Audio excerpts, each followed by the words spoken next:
Hey, I'm Jana, the little sister. And I'm Jeff, her big brother. Welcome to Sibling Rivalry, a podcast about our favorite sport, baseball. This week on Sibling Rivalry Baseball, we dissect the wildcard races and the Dodgers City Connect uniforms. Wait, I thought this was a baseball podcast, not biology class. And now a quick look at the SRBB headline uniform.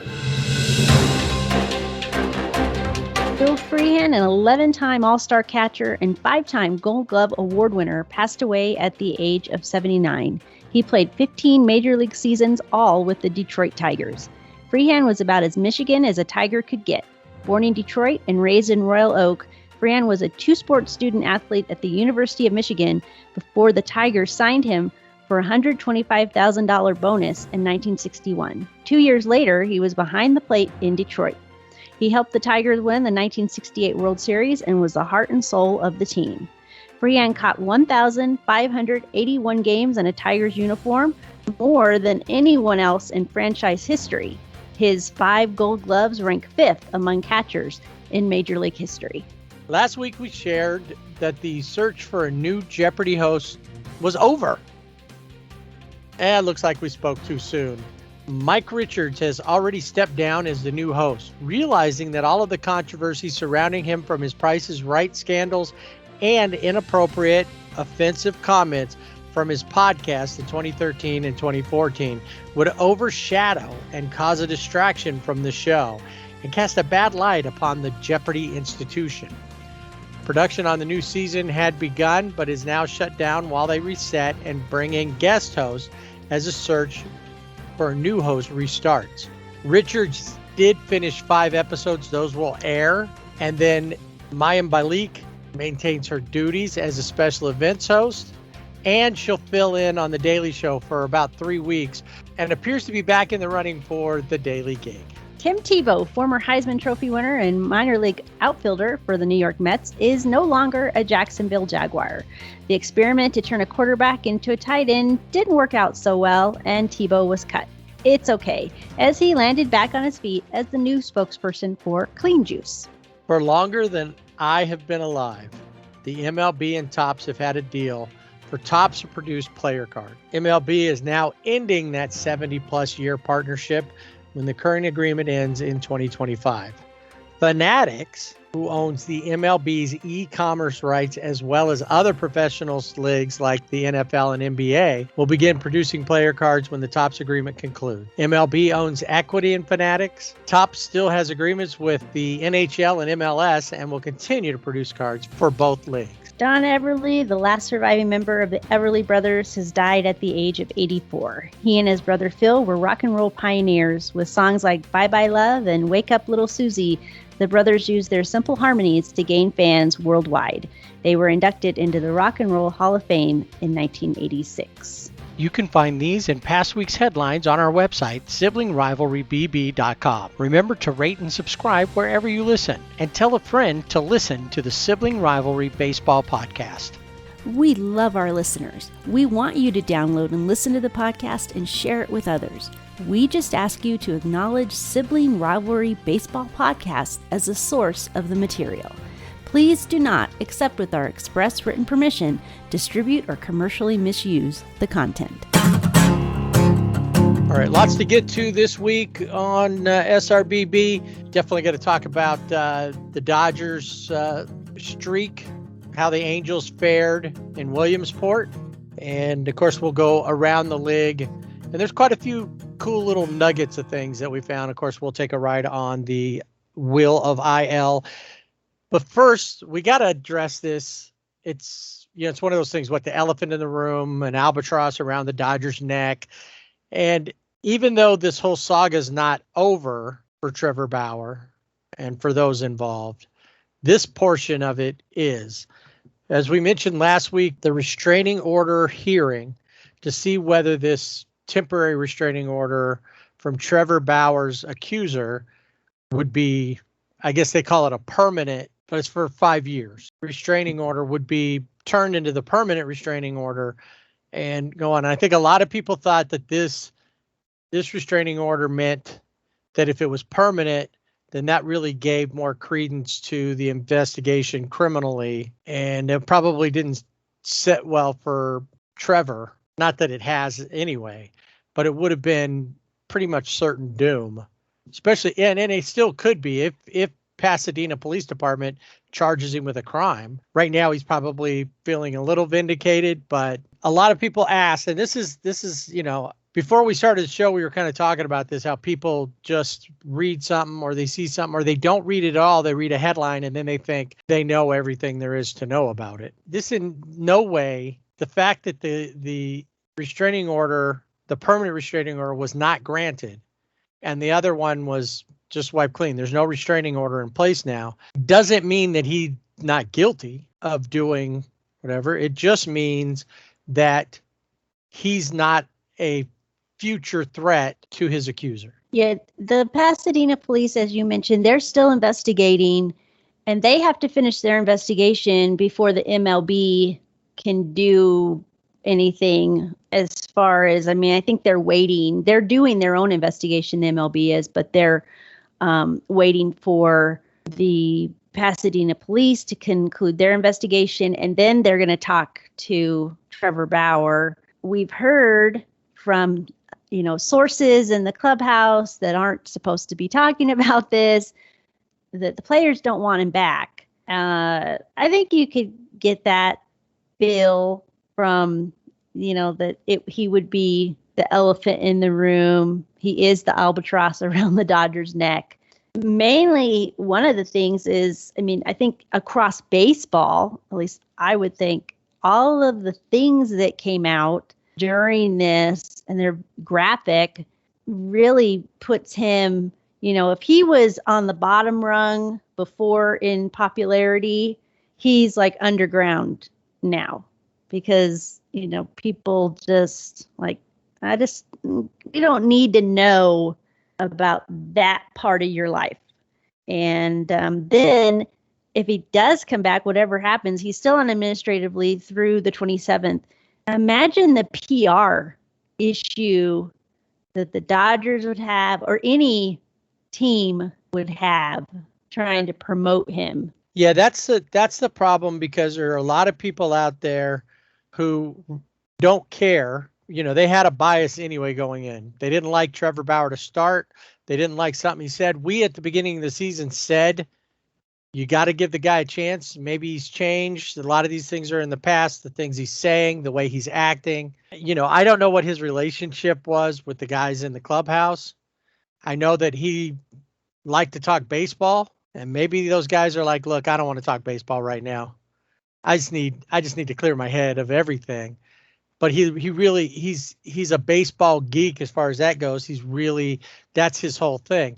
And whatever he likes to do privately, that's the unfortunate part is. And when you look at certain teams, there's guys around anywhere, people around that in your own life, that that they let it out, the kinds of things that they might be into. And you're like, I don't need to know this. Right. Or you TMI. can tell by the way that people act, But then the Dodgers, when you go through their lineup and you go through their roster, there's nobody that really steps out as kind of like, even as crazy as Joe Kelly can be, he doesn't seem like he's at home strangling his wife. I don't know, but that's where it should be. We don't know. I don't care. I don't care what Justin and Courtney do at home when they're not podcasting and doing their stuff. I don't know. They don't care. Yeah. That's their relationship. I think that's been the biggest thing with this whole mess that he's gotten himself into, is we found out things that nobody wanted to know. And it puts him in a situation where, either way, it doesn't matter if no charges are filed against him and nothing happens. I think he probably will be suspended from MLB just based on the way it's worded, their policy is worded. Right. And that makes sense. And there's precedent. And it makes sense to me. He's not going to pitch again this year. It would nor be to should his he. benefit. Right. Yeah, no, there's too much distraction. He hasn't pitched, like, just from a physical standpoint, he hasn't pitched in 2 months, and who knows how long it'll be before he'd actually, and when I say he hasn't pitched in games. So there's no reason for him to do that. But here's the question, though. If they clear him, and we know that what came out in these hearings really cast reasonable doubt upon what she's saying, the accuser. And, I get that because for so long women, it's like, if you got raped, you didn't tell anybody because you were ashamed and your family was ashamed and all this stuff. It's like, I get that all these things have been they're unearthed now, and we should listen to when people say something happened. But now this is where the problem comes and why people don't want to. And a lot of people wrote, this is why women don't ever come forward. No, it's because she left a lot of stuff out of there to make this work for her. And there's proof. It's not a true he said, she said, because there's stuff that she said to, like, an AA sponsor, and the AA sponsor's backing her up. Remember, keep your eye on the prize. There was some other term that she used, but it's like, if he can punch me and whack me wherever he wants for $50 million. Well, you don't say stuff like that. Are you truly a victim? You could think it. Well, what if he, is going to give me some money for this? Do I just let it go?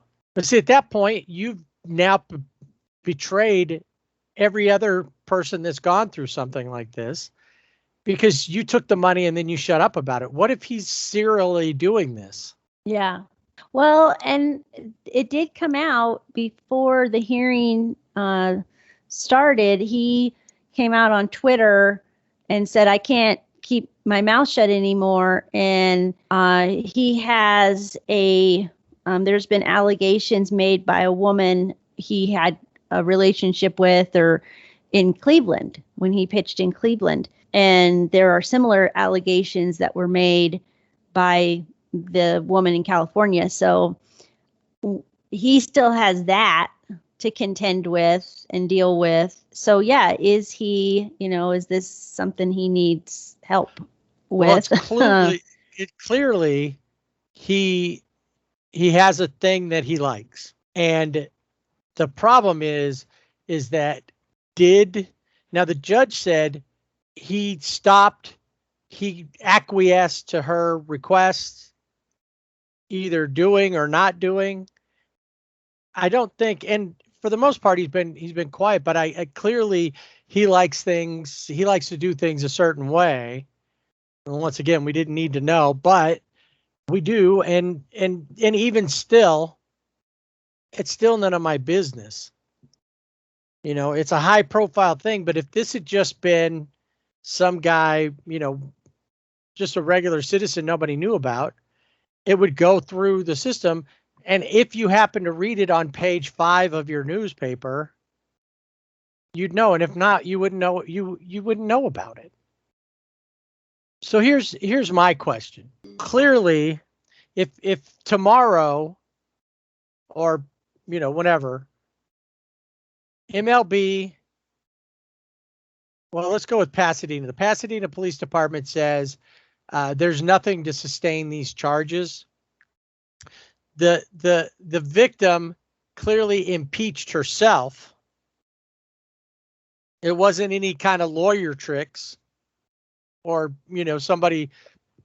She omitted a lot of things, and she made herself look real bad in the things that she said about him after the fact, during the fact, about other people. And she has, a whole thing about alcoholism coming up. Don't know if that really plays into it, because she's supposedly been sober for a year. But, how did all that play in? But if they say no charges, he's clear, And then MLB is certainly going to suspend him, whether it's just like for the rest of the season or, 50 games or whatever. So even in the next season, we don't know what's in his contract. But should the Dodgers, if he's cleared, should the Dodgers bring him back next year? He's still under contract next year. After that, it's an option.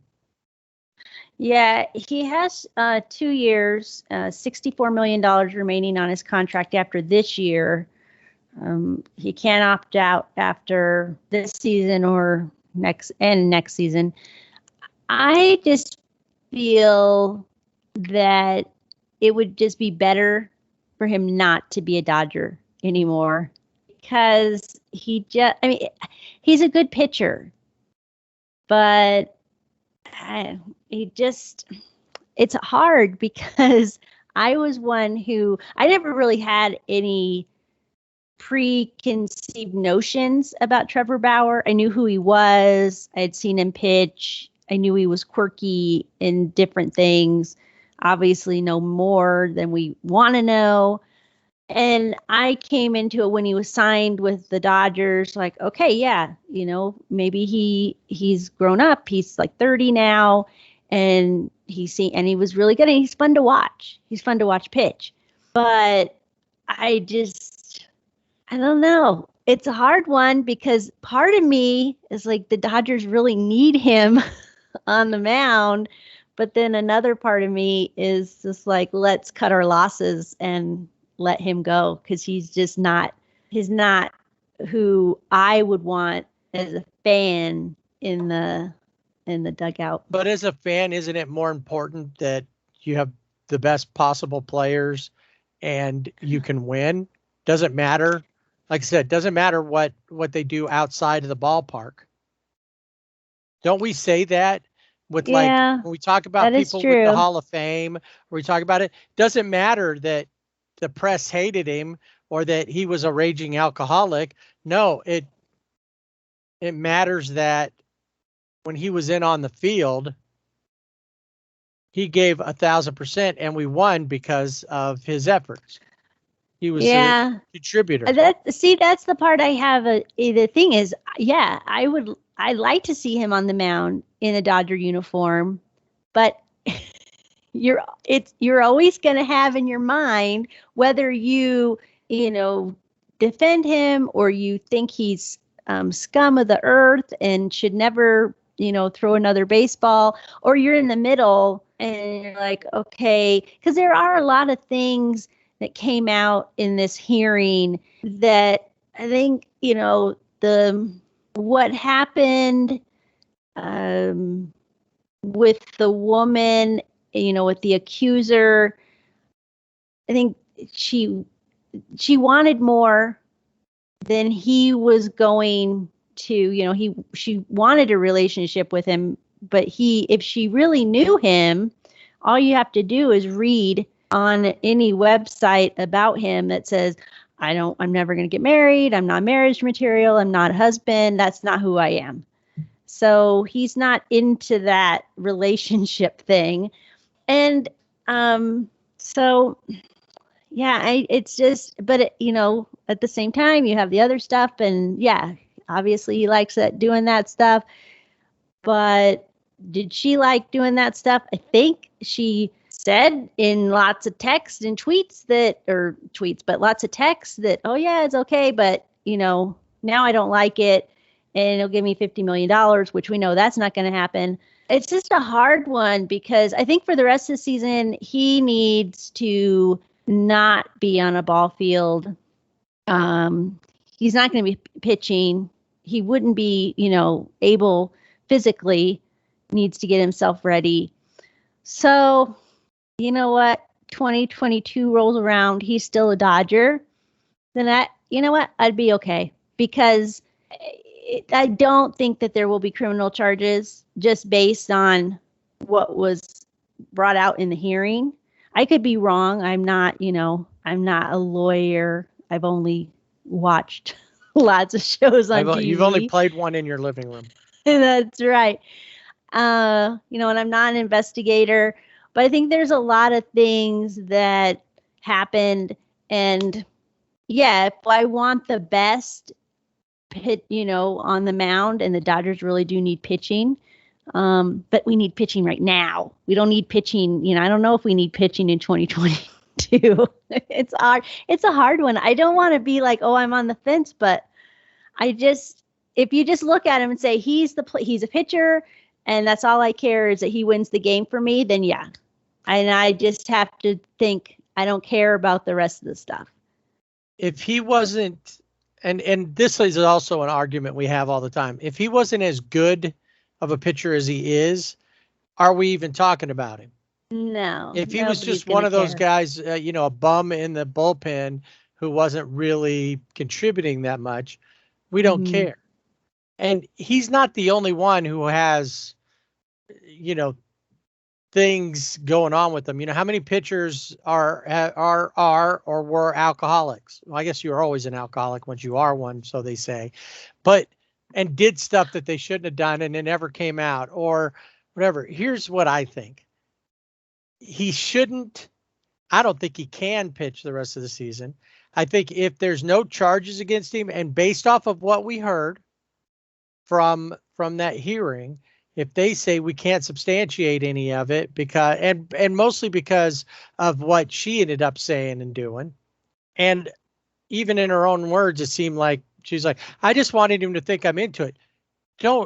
It's one thing if you're doing something else and I want him to think I'm into it and it's not violence like this, then, then don't tell him you're into it. Don't tell him that when you woke up after the first time of passing out, it was just like, oh, it was even so much better. You don't encourage somebody who is into that way. So she did herself in. Even if he went too far, she did herself in. I don't know because none of us were there and we only have her word, and he's smartly not saying anything except to deny. But so I say MLB shouldn't decide that they're higher than the police department and say, well, you're suspended for 82 games. Just look at it and go, all right, there's 33 games left in the season. You're suspended for 33 games. You're suspended for the rest of this season. Even AJ Hinch and Greg Lunau or Jeff Lunau and all of those players, they did something worse to the game. If that's a stain on the whole game. Trevor Bauer gets arrested and charged with this crime. Nobody else is going down but Trevor Bauer. Nobody's going to look at it and go, the same people that are writing the articles now about how the Dodgers really got themselves into a mess with him. Well, guess what? They're out of it just as quickly because it's one guy and it doesn't affect baseball from the bigger scheme. Yes, it's affected their pitching, but they've made it through. They still have the second best record in baseball, and they've regained that. They had lost it, and now they're back there. They've missed him simply because they're throwing 4 bullpen games a week. If they hadn't gotten Max Scherzer, they'd have been doing 5 games, or the majority of the games of every week would be a bullpen game, followed by Walker Buehler, Julio when he's not on the IL, any of the players when they're not on IL. When Clayton comes back, maybe in September, there's just not, they don't really have any starters anymore. So him being there, that affected the team, but didn't really affect baseball. Yeah, that's true. It affected him, and it affects him solely on one, he's not able to play baseball right now because of these actions. And if he were to go back into the clubhouse and they said, yeah, okay, everything, and he went in the clubhouse tomorrow, that would be a very awkward entry. And I don't know. How do we trust these two people that said, well, we're not supposed to talk about it, but we know that the players, and I'm sure there are players that are I don't want to have anything to do with them, and they don't have to have anything to do with them. It doesn't make for a good team, but I think for him it would be best if he's not going to pitch for the rest of the season, and he needs to get himself right with whatever is going on with him. Because for me, one of the things I read was his mom was in the courthouse. Obviously there to support him. But if these were the allegations, I don't want any family member in there supporting me, because I'd be so embarrassed about, you did what? What? I mean, it's just awkward, and that's just how I am. But yeah, he needs to get his stuff together. Well, he does, but maybe his stuff isn't that far off. He is a work in progress. He said it. He's maturing. I think the dumbest thing he did was get involved like this in the first place. Somebody you met online, they come to your house, they live a long way away. I don't know how much he knew about her before or during that short time, but he should have been smarter and should have known that it's potentially a setup, and you should be a little bit paranoid when you make that much money and you have that much notoriety that somebody's going to come after you. Whether it had been, what if he'd done that and, nothing ever came up that she had like a boyfriend or something. But if they did that and then she went back home and the boyfriend beat her up so that they could scam him, things like that happen. Mm-hmm. But I think the best course of action is if there's no charges, MLB says you're suspended for the rest of the year, and then don't let it carry over into next season. So that way, when next season comes, there's going to be all these talks about the CBA. There might not even be baseball to start. Take the focus off of it. If you can't cut him, well, they can, but they'd have to pay out the rest of the money. That's a lot of money to have to pay out. Just let it go. People will forget until, Molly Knight writes at the beginning of the season to reopen everything. Just let it be. And let him go out and start pitching again. He's a member of your team. He's a good member of your team as far as that goes. And if he's rubbed a couple of players the wrong way, there's players that never talked the whole time. They met and they never talked their whole careers, maybe even played on the same team because they didn't like each other, but they played ball together. It's about being a professional at that point. But for now, he's just in limbo. No more restraining order in place. And we'll see what happens. Trevor Bauer. It's time for Dodger baseball. A couple things happened with the Dodgers this week. One, there was a uniform change just for a couple of days, and a winning streak that was very Dodger-like, but we hadn't seen in a while. Unfortunately, it didn't help as much as we had hoped in the pennant race. So this week they had a 7-game week. They headed home from Citi Field in Queens after a sweep of the Mets and took on the Pirates. And then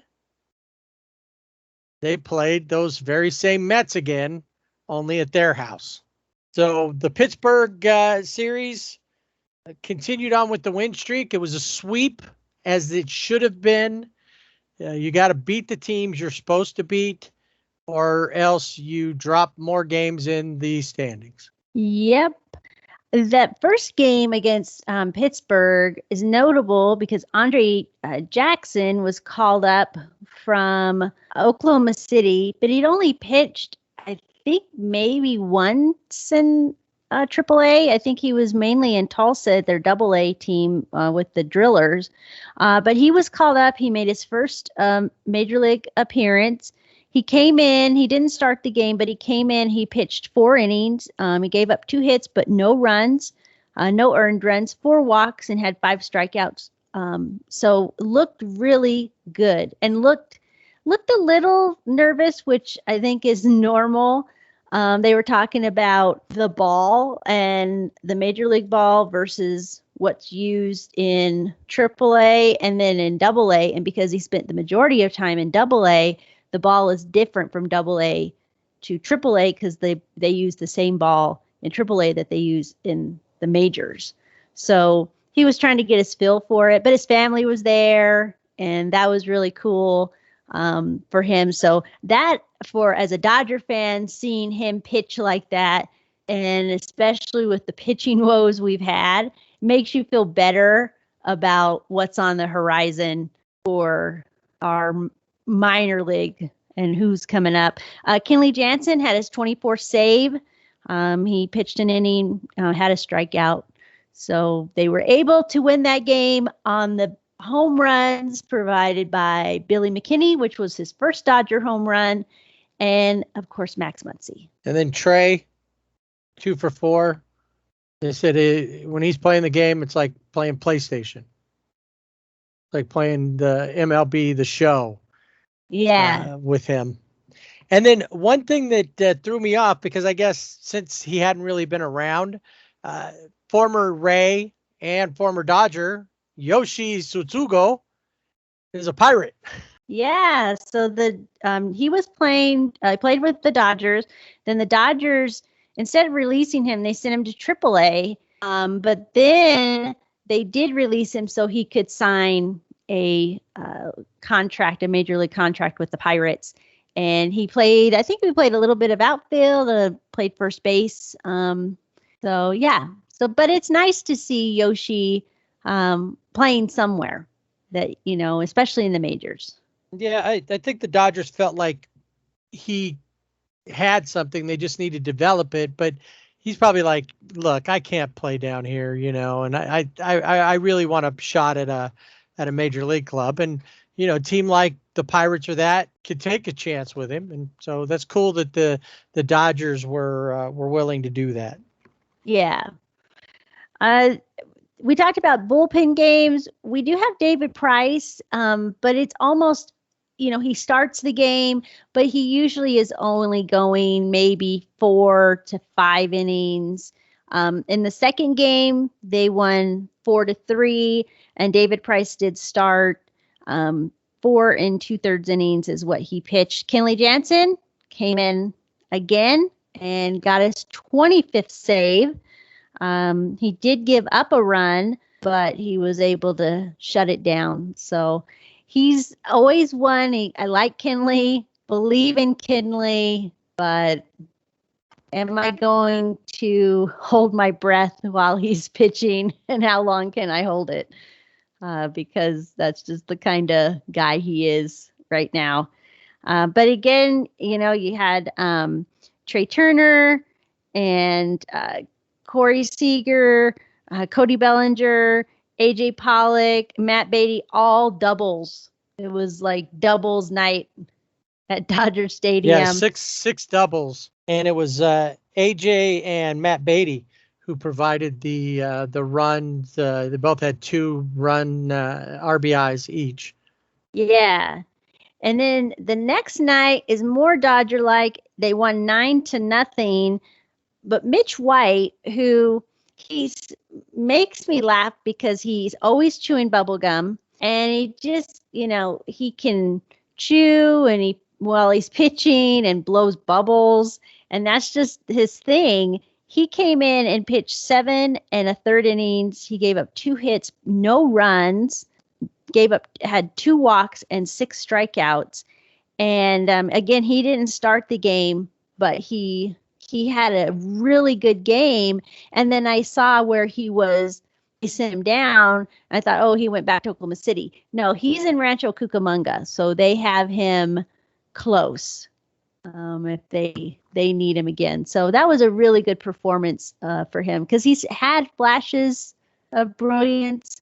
But this game in particular was like, this. If this is who you are as a pitcher, we want more of this. Yeah, as a reliever going 7 1/3, that's like the longest outing of any reliever, at least this season. Yep. Both Corey and AJ had home runs, and Max was like, "You got a home run? I'm gonna have 2 home runs. How I'll about match that?" both of you guys. That's right. So good. Probably a really good series for the Dodgers. One that, as you mentioned, they should have swept. They did sweep, and I think it was really good momentum for them going into. They had from New York, and then coming into the Pirates game and games, and then going into the Mets series where they were meeting them again, but this time at Chavez Ravine. And it's a Friday, but no extra innings this time. But No it's a bullpen innings. game. It wasn't a No, innings Friday. not a innings Friday. But they did win 4-1. Blake Trinan got his 4th save. He had 3 strikeouts in the inning that he pitched, so he was dominant. Trey Turner, 2 for 4 with an RBI. Stolen JT, base. yes, stolen base. CT, 3, 1 for 2 with an RBI. AJ had an RBI. He was 0 for 3, but he did have I think it was a sacrifice fly. But the other thing about this game, no innings, but it was City Connect night, and the Dodgers had new uniforms. Yeah. Before you bring that up, one stat that I noticed, they only left 3 on base. So that huge improvement. Yeah. I mean, it has always been, 8, 7, 9. 12. Yeah. Just throw a number out there higher than 5, and you would probably get it right. All right. So the City Connect jerseys, we talked about the Giants and their City Connect jersey and how silly it looks with the fog coming in, and it's just odd. Well, and even the orange on the jersey is not the right orange. If you looked at, it's just not the same as what their normal black and orange. It was like a more pastel-y orange, I guess, if there's such a thing. Yeah. I got you. Yeah, it isn't. It looks off. It maybe if they had the Giants orange, it wouldn't look so suspect, so weird. Yeah. But yeah, who knows? But the Dodgers had blue. A lot of people have been talking. They wish they'd wear like blue alternate jerseys. Yeah, Justin JT. Turner even tweeted. Yep.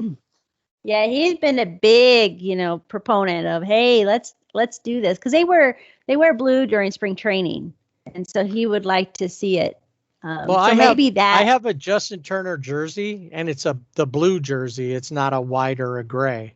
Yeah, I liked the jerseys. So it's been 40 years since Fernando Mania, and they were an ode to the Latino bands, because Fernando, being from Mexico, really, it just sparked Fernando Mania. There's not much more you can say about Fernando Valenzuela. And they say Dodgers across it. If you looked on the sleeve, around the bottom of the sleeve, it was black. But if you looked closer, it's supposed to be like spray paint. But unless you know why, no one's going to get that. And you know this because you drive the streets of LA. There are lots of murals of Dodger players, and other sports too, but it's an ode to those murals. Murals, period. Yeah. I would have liked to see, since they were going with that, the spray paint, why not do like spray paint, like their numbers look like spray painted on the back? That would have been cool. That would have been pretty cool. I didn't really like the hat. I thought they should have just kept their LA hat. Because that's what people wear. They all wear the LA hat. They're not. So the hat said Los Dodgers on it as well. Yeah. The pants were also blue. Yes, which I liked. It would have looked weird with it doesn't say weird because they wear white in spring training, but I liked the whole uniform being blue. Because like the Diamondbacks, they had a cool City Connect jersey. And it's like a tan color, like a light the tan. Serpientes. But I didn't realize that was their City Connect. Yeah, I like that's their that. City Connect. Yeah, the Serpientes, but they had white pants. They should have had black pants, or something, because it just the color scheme didn't look right. No, I like that color rush that the NFL's done where everything's one color. The Indians and other teams, the Orioles, at one point they were all orange with the black lettering. The Indians had all red uniforms. It's like an ode to the 70s. Yeah, the Phillies with teams. their baby blue. Yeah, they have the whole. Those are probably my favorite. So yeah, a lot of things. A lot of people have brought up because when you say with the accent, it's still los Doyers, but it sounds like Doyers, like Doyers. And you can buy T-shirts and other things that just say Doyers, and people write it up. It's on signs. But I'm sure that that whoever is in their community standards office or, who's going to be offended office knew that there were some people because nobody in the Hispanic communities that I'm aware of would have had an issue with Los Doyers. No. It was probably a season ticket holder from Bel Air that has no connection to the fact that Los Angeles used to be part of Mexico. Yeah. California was a mission. There were missions up and down the coast. Yep. That they would have been offended if we'd have said Doyers instead of Dodgers. So Los Dodgers. But people with heavy accents, and when they say it, you listen, talk about the Doyers. And they're saying Dodgers. It's just how, the way that they, when you listen to people speak other languages, especially where like a letter that's not silent for us is silent for them, you're going to hear it differently. So when they say it, even though in their head they're saying it exactly as you see it, they see it the same way, it just comes out different. But yeah, I'm sure somebody had an issue with that. But I was good with them, except for the hat. I think that the LA logo on the hat is iconic, and you can do what you want with the rest of it, adding the Los to it, great. But no. Yeah, don't mess with the hat. They just needed their regular hat. The socks were really cool. They normally have socks that have the palm trees because there were palm trees that are part of Dodger Stadium, always in the shot, and they wear those. But the socks that they had had some red and blue and LA on them, so those are really cool. That they were, most of them were wearing the white socks if they didn't just have their pants all the way down. And yeah. I thought they should have gone with the blue socks and kept with the whole blue theme. Oh, just yeah. It'd been the Smurfs. Just me. But I think our verdict is we liked the blue Dodger City Connect jerseys. Other than they wore those. They wore those on good. Fridays, and they wore those on Friday and Saturday. Yep. And back to regular on Sunday. The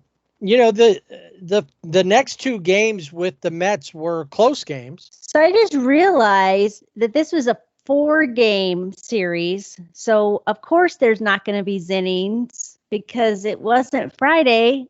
It was Thursday. So the first game that they won, that was a bullpen game, was Thursday, not Friday night innings.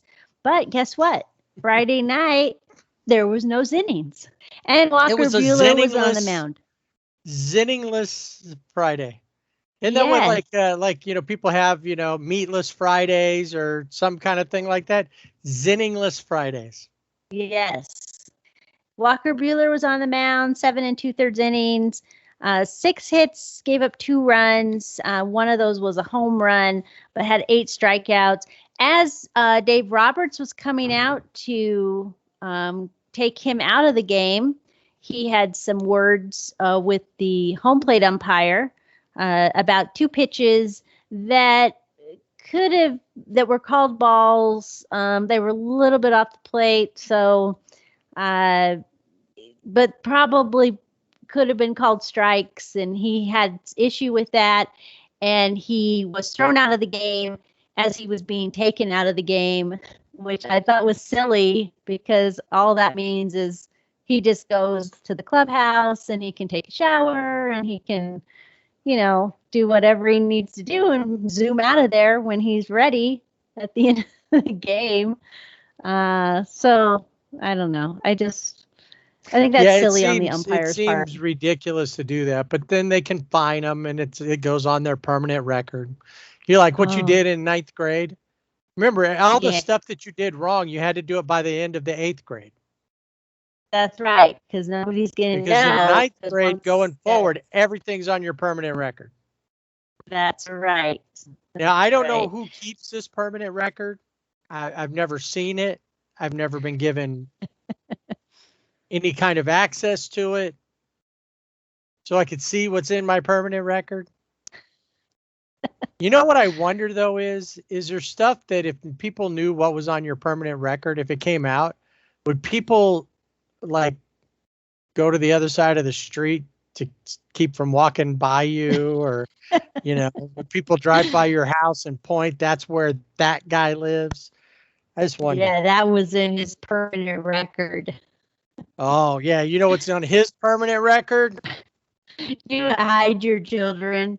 You push your children like you're walking down the street and they come towards you, and you put your children behind you. Like, don't, and put your arm. Don't get away from While them. their dog growls and snarls at you. Crazy. The permanent record of Walker Buehler. Yeah, you know what's on his permanent record, too, is he gave up a home run to Pete Alonso in that game. It's Pete Alonso. I mean... home run derby champ. Yeah, twice. Kenley Jansen got his 26th save. Alex Vesia, who a lot of people, he came from Miami in the trade with Dylan Floro, and a lot of people were like, why did we give up Dylan Floro and you get this guy Alex Vesia?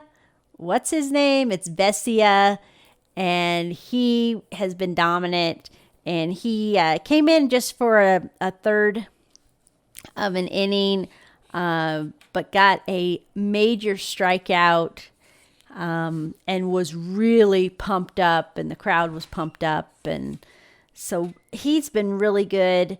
And again, we look at Trey Turner right there, 2 for 4, has a double. And Corey was 1 for 3, had an RBI. Max with an RBI, 1 for 4. JT had an RBI in that game. Putting Trey Turner at the top of the batting order is really paying dividends for the Dodgers. And then the next day was a day game at Dodger Stadium on a Saturday. It was Max Scherzer on the mound. Didn't have as good an outing. I mean, they still won 4-3, but he did have, I think he only pitched 5 innings in that game. So probably not a outing that he would have a stamp of approval. Not as memorable as some of his outings, but the thing is, though, is in his last inning in the 5th, he had loaded up the bases. That's true. Yeah. And got out of it. Yeah. And a lot of time in that situation, and he did it with like only 1 out. He still had to get like 2 outs. I think at one time there was no outs, and he already had a couple of people on. He had to fight to do that. A lot of times we've seen this season we've seen it with a lot of teams, but with the Dodgers specifically, that would have already meant a run or 2, and he was able to shut him down, came off. He was very pumped up. He was don't touch me pumped up. And that was his last inning of work. He also gave up a home run to Pete Alonso. Again, it's Pete Alonso. A cool moment in this game is Rich Hill started for the Mets. He is 41 years old, and he one of the oldest players in the game currently playing, and he faced the other oldest player in the game, and they're separated by 2 months, Albert Pujols. So now, how Nelson Cruz is real close there too. Yeah, I think he's younger than them, but he's at least 40. Yeah, he's at least 40, but these two, they're only 2 months apart. Both of them respect, gets in the batter's box, tip of the hat, from Rich Hill. And Albert says, "Yep, I see you, and I hit a home run." I'm going to make you part of history. Yes. Who gave up? And this wasn't the first home run Rich Hill gave up to Albert Pujols. There was an earlier one when Pujols was still with the Cardinals, and I don't remember where Rich Hill was. I think he was playing with the Cubs. Oh, that's right. When he came up with the Cubs. And so it's been like 15 years or something in between, maybe more or a little less, but he, Cubs and Cardinals, and Albert hit like home run 200 and something versus him, and now 677. Yeah. In this game, Trey Turner, right off the bat, hit a home run, and it was his first home run with the Dodgers. I'm sure that was probably good to get out of the way. He was 3 for 4 in this game. Albert was 1 for 2 with his 1 RBI with his home run. CT3 got into the act. He was 1 for 3. He had 2 RBIs. He did have a home run. One of his RBIs was he got a walk that forced in a run. So afternoon game and a win. Dodgers are cruising along. I do want to mention before we get to Sunday's game. Yeah. For the Mets, Brandon Nimmo, who I've seen him play sparingly, but he's never stood out. I think that was the player they were talking about that his dad called him frog legs in pants because his legs are so skinny. But he frog legs in pants. But he really had good games on both Saturday and Sunday. Yeah, especially Sunday. Drove them. Yeah, he really drove the Mets. So that was pretty cool. Yeah, and the Dodgers going into Sunday's game had a 9-game winning streak. And this game I did not finish watching because I knew the outcome, and that outcome was a 7-2 loss to the Mets, ending their 9-game win streak. But the Dodgers just they scored 2 runs, and they couldn't do anything against Marcus Stroman, who had a really good game. David Price was on the mound for the Dodgers, and I kind of knew, I just had a feeling because David Price had gave up 2 walks like right in that first inning. And in the first inning, the Mets had already scored 3 runs. And the Dodgers can, always come back, but Marcus Stroman, not that he was really throwing hard, he really wasn't, but for whatever reason, Maybe just that's could not. The key. Maybe, yeah. You're up there waiting for a 98, let's say 95 to 100 mile an hour fastball, or like a slider at 97, and he throws you something at 85. Your timing's off for it because in your brain you're waiting to get something fast. Yeah, I think he was throwing maybe 93. Maybe was the top. He might have had 1 or 2 that was a little higher, but that was it. And so they couldn't figure that out. Yeah, it was too slow. The 2 runs. Yeah. Phil Bickford, or Skip, as we like to call him, he has been great out of the bullpen. Hadn't given up any runs in August and gave up a home run a 2-run home run, and those were the first 2 runs that he's given up this month. So if that's all, and he just gives up the 2 runs, then we're good. The Dodgers had signed Shane Green, and not sure about Shane and if he's going to be back to pitch after Sunday's game. Yeah, he gave up 2 runs as well. The Dodgers got a look at Javi Baez, who was activated and played this game, and he hit 2 doubles in his 2-for-4 day, and he wasn't even the big player of the day. Brandon Nimmo, who did really well, 2-for-3, he wasn't even the big player of the day. Oh, No, that would have been a guy named J.D. Davis. yep. 2-for-3, 4 RBIs. And a home run. He really led the team. And yeah, after he hit his home run, before that, he had caught a ball. He placed 3rd, and it was hard hit. So it must have stung his hand, hurt when he caught the ball in his glove. And they were looking at his hand, and so they thought, well, maybe he'll come out. But he didn't. Lucky for them. Probably good. Yeah, lucky for them, because then he hit a home run, and it's like, yeah, his hand's fine. He's good. Shane Green hit Pete Alonso and then hit Javier Baez, and then it just kind of went downhill from there. And like I said, the Dodgers ended up losing 7-2. Now, there was Javi Baez had a slide into second. It was offline for Trey Turner. So he kind of had to get away from the base. And of course, the Mets fans, some Mets fans said, oh, Javi's cooler than Trey. His slide's cooler. No, if you look at the slide, it was not cool at all. It was kind of like, I got to get to the base.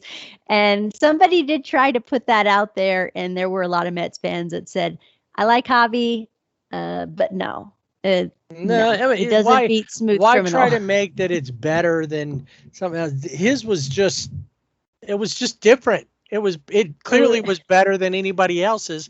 Yeah. Unless you can, you got to come with something spectacular, because that was just too smooth. Is what Trey's was. It is too smooth. So Joe Kelly has been on the IL, and they didn't give a reason, but now they've given the reason, which we knew the reason. He had COVID. It was COVID-19 IL. He is back. He rehabbed in Rancho Cucamonga. I like saying that even as a little kid, Cucamonga. And he was rehabbing, and he should be back with the team for their upcoming series.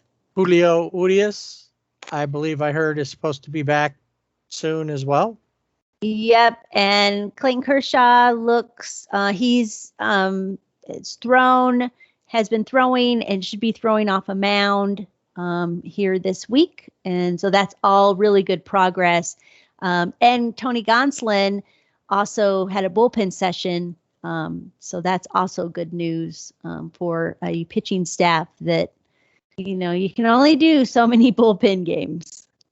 But the Dodgers, well, it's worked out. They had an 8-game winning streak, so yeah, they've figured it out how to do it.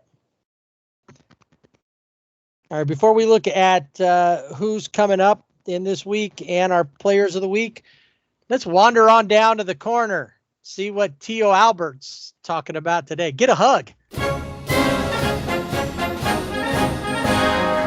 The big thing was his home run this last week, because he really only played in 3 games and he had 1 hit. That was the home run off of Rich Hill. He did have kind of a fun little play where double play, an unassisted double play where he got the ball, got the first out, and then the other player, the player that was on first running to second, got caught in a quasi rundown, and as the runner was starting to decide which way to go, Albert faked the throw, which made the runner head back towards first, and then he just walked over and tagged him with the ball. And his smile and his laugh he made the game right there. It was fun. Now, what I did was I looked at it because he was 1 for 5. He only hit 200 this week. Had the RBI that came off of the home run. Because I was wondering how does the season match up for him? Albert played 24 games for the Angels. He hit 198, had 5 home runs, 12 RBIs, and no doubles. With the Dodgers, he's played in 62 games. He's batting .268. He's had 10 home runs, 33 RBIs, 3 doubles. So clearly, coming to the Dodgers, even if it's just I'm doing this to prove to you that I'm still productive, to the Angels, he's definitely been a big help to the Dodgers, that we've been saying all along, even just from his standpoint of being in the dugout, probably more so than even what he's done on the field. But he looks a lot better, and that .268 is a respectable batting average overall.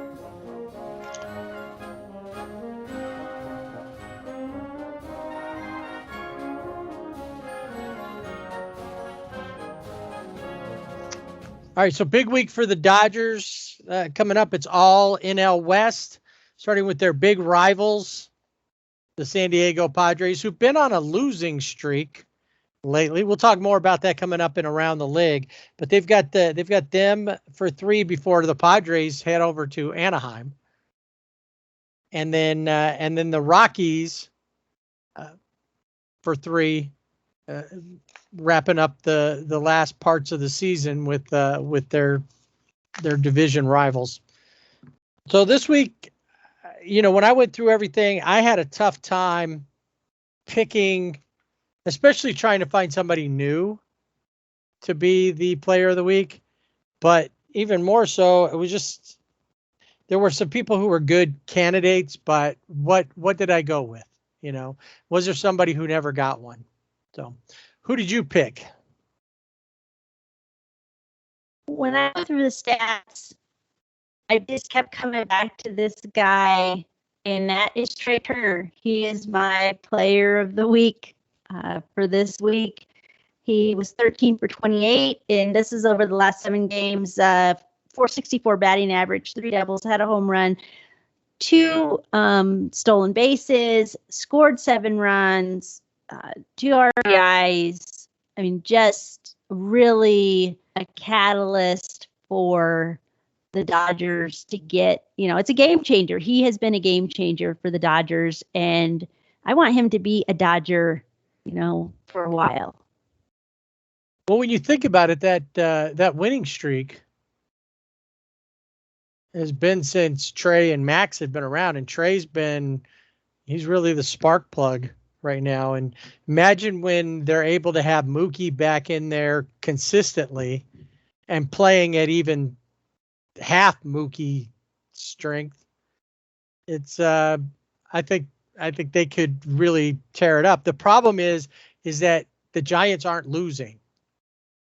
The Dodgers gained a couple of games because the Giants lost 1 game to the A's, but they took the other 2, and then they were off on the Thursday when they played the Mets, so they were able to gain half a game.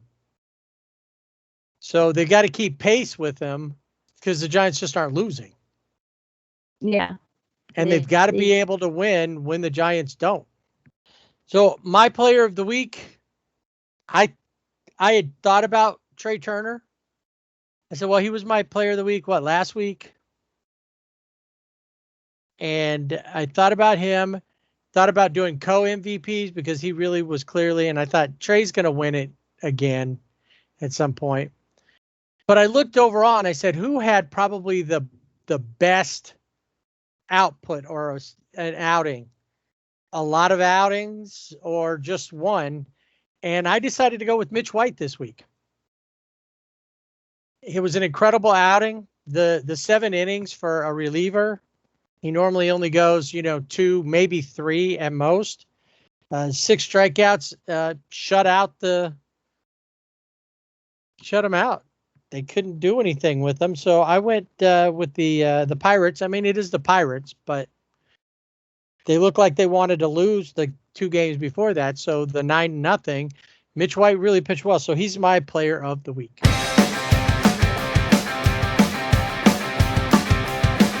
Biggest thing for the Angels this last week, well, you would think it'd be the biggest thing, was playing in Williamsport for the Little League World Series Classic, or the Little League Classic, which was very cool. We'll get to that because that was the last game they played in the week. They, for the second week in a row, played a makeup game, this time versus the Yankees. They started their road trip with a ride. They left Sunday after their game and headed to New York, where they played a regularly scheduled evening game versus the Yankees in the makeup game from their earlier series there. They met up with Garrett Cole, who pretty much controlled them 2-1 in the makeup game. J-Up was responsible for the only run. He went 1 for 4, hit the home run and the RBI. Jose Suarez, 5 innings pitched, 4 hits, gave up 2 runs, and one of those being a home run to Joey Gallo. Garrett Cole, 5 2/3, 2 hits, 1 run, 9 Ks, and a home run. He looked pretty sharp overall. Aaron Judge contributed as well, as you would think. So not a great start to this road trip, but it could get better or it could get worse. In this case, it got better. They went to Detroit, and they did something that they rarely ever do. They swept a team. That's right. They won all 3 games versus the Tigers. They had some good games. Some things popped up. The second game of the series, the third game of the series was pretty incredible. Joe Adell hit his first home run of the season for the Angels, and it was a grand slam, as the Angels took the first game 8-2, 6 runs in the 9th inning. Brandon Marsh, Kurt Suzuki, and Juan Lagares, all 2 for 5. Kurt Suzuki hit a home run. Oh, and Jose Iglesias. Dylan Bundy pitched pretty well. 4 2/3, 3 hits, 2 runs. So compared to some of his outings this season, it was decent. Game number 2, 3-1 win. Another home run by J-Up. Shohei on the mound. And he not only threw for 8 innings, only gave up 6 hits and 1 run. That was a home run to Willie Castro. He too hit a home run. Number 40, the MLB leading home run total at this point. And then Phil Gosselin, the Goose, was 2 for 4. So they're looking pretty good. They're looking like a team that, had they been doing this all season long, could have been competing for something. Yeah, Shohei had 8 innings, 8 strikeouts, and Raisel Iglesias got his 27th save in that game. Now, game 3 started out poorly for the Angels. Number 1, it started out real poorly because their starter only went 1 1/3 innings, gave up 7 hits, 6 runs, one of those being a home run. It is somebody who should never be back on the mound, but like the Dodgers, necessity called, because there's a lot of injuries to the Dodger staff. Jose Quintana called the spot start, and they realized no. Jose, I won't be an Angel next year, Quintana. He is not Johnny on the spot for the Angels. No, not at all. And then the other guy who's had issues that we thought was going to be all right out of the poll, Aaron Slegers, he threw more innings, gave up the same amount of hits, 7. He gave up 4 runs, including 2 home runs. So at one point, this game is 10-2. But then in the 6th inning and the 7th inning and the 8th inning and the 9th inning, the Angels decided to start scoring. And they scored a lot. 6 runs in that 6th inning. Brandon Marsh, 3 for 5, 2 triples. In the whole time that Albert Pujols was with the Angels, 0 triples. In one day, Brandon Marsh had 2. And one of those could have been, I heard. Possibly Joe Madden thought it could have been a home run because I guess where it hit, but he didn't want to challenge it because he was afraid that if it didn't go their way, it would have been a double, ground rule double. Right. So why take away the triple? Yeah. Right. Well, that's a smarter move. Max Stassi with a home run, 2 for 5. Gosselin, 3 for 6 with a home run. Jared Walsh, 3 for 4. So the Angels come back. The improbable became probable, I guess. Yeah. Possible. They win that one 13-10. And Brandon Marsh, he's the first Angels player since Eric Hebert in 2011 to have 2 triples. Yeah, it'd been a while since Eric did that. 10 years.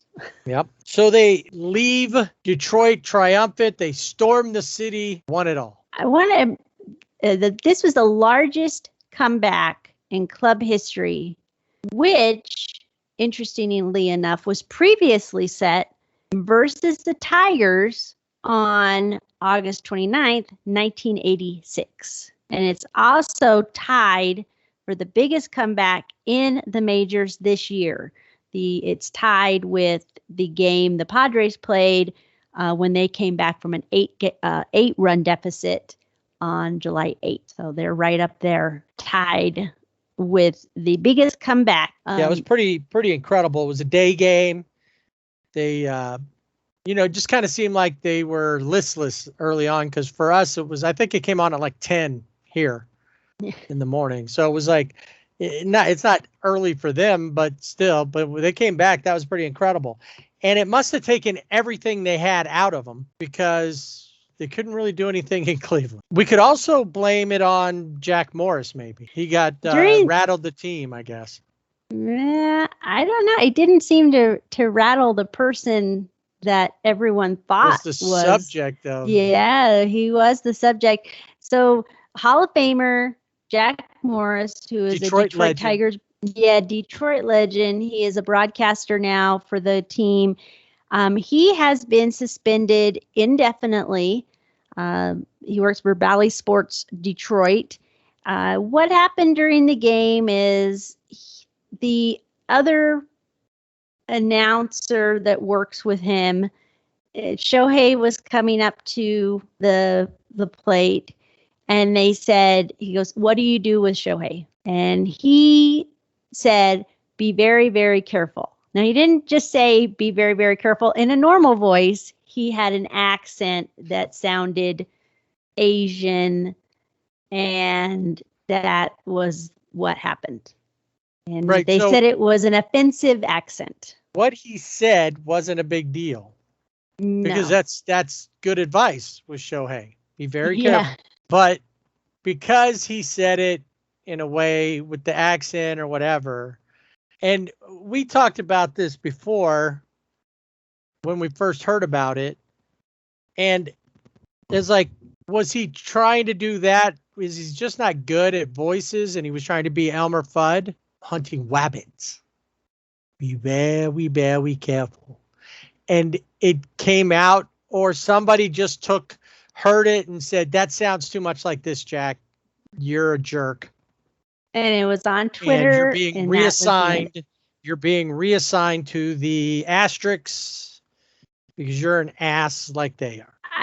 He said it, and then he said that like in the 6th inning. Yeah, and later in the game, I think probably in the 9th inning, 8th or 9th inning, he apologized on the air. He said, "I never intended it for any offensive thing," and he was very genuine. He said, Shohei Ohtani is great, and I would never say anything that would be, and he didn't really say anything in content derogatory. No, in fact, it wasn't anything. He was very respectful, flattering of what Shohei can do, the threat that he is. But the two things that came from this is one, I think it's ridiculous that he's being suspended indefinitely. Of course, he has to undergo bias training now, but Shohei Ohtani was asked after the game what did he think about it. And this is his quote. He said, "I did see the footage and I heard it on the video. Personally, I'm not offended. I didn't take anything personally. I have no say to what the Tigers wanted to do or what they did with him. He's a Hall of Famer. He has a big influence in baseball, in the baseball world. So it's kind of a tough spot." And I think, Ohtani, he's a smart guy, and he's like, listen, and this is personally, I think, if Shohei Ohtani says, it didn't bother me, and I'm the one that everyone's up, like, oh, we got to protect him because he did this, and he comes out and says, it doesn't bother me, then you don't suspend Jack Morris indefinitely. Give him a couple of games. And what good does sensitivity training do, especially to somebody who's, not that people can't change, but he's in his 60s. What he said, it's not like he was culturally insensitive. No. I didn't really hear it, but it's not like he said, well, what do you do? He goes, we go after him like it's Hiroshima. Yeah. That would be culturally insensitive. Exactly. Or, something like that. But, I think he really was him, it's like, that's not, or something else, right. Had he said something, about him that was be like a feature or said something about him that would be because he's Asian, then that would be one thing. But he said, be careful. That's it. Be very, very careful. Yeah. And I'm wondering, in his mind, was he, like you mentioned, trying to say like Elmer Fudd and it just came out bad? Well, how many times have you ever done and tried to impersonate somebody? Like something said on TV and there's a funny voice that they do, and you try to do it, and in your head you sound exactly like that character that said it or that person that said it. Yeah. There was I can't remember what it was. Oh, there was from Robin Hood with Kevin Costner, and there was a part in there where they're all mad at him, and the guy's like, with an English accent, they've hurt my son or whatever. Look at my son. He's dead, and the way that he said it. So I would try to impersonate it. And I thought I sounded like just like him. And everybody around me goes, you don't sound anything like him. And I was like, yeah, the unfortunate like part. Sean Connery, Right. Yeah. Unfortunately, yeah, for Jack Morris, he's on TV, and there are people that watch things and listen to things they don't care anything about the game or whatever the context. They don't care about that. They only want, that's their whole job, is to say, I didn't like the way this sounded and we need to do something. And the Tigers were really quick. But the worst part of this whole thing is AJ Hinch. He comes out and says that he learned about Morris's remarks and he supports the actions that were taken by Valley Sports and the organization, and that there's no place in the game for it. Really, like AJ Hinch, you have no place in this game. What Jack Morris did is so minuscule. It's so little. It's so tiny. It's like a blip. And what you did is you cheated the game. And you have the gall to come out and say, there's no place for this in the game. Yeah, there's no place for cheating either, yet you got away with it. Yeah. If nobody calls it out, if he doesn't say anything and nothing comes out of this, it doesn't get blasted nationwide, nobody knows about it. It doesn't hurt the game. It only hurts Jack Morris. That's it. Just like we talked about earlier. Baseball moves on. Shohei doesn't care. AJ cares more than Shohei does. AJ, you may not have technically cheated, but you suborned it.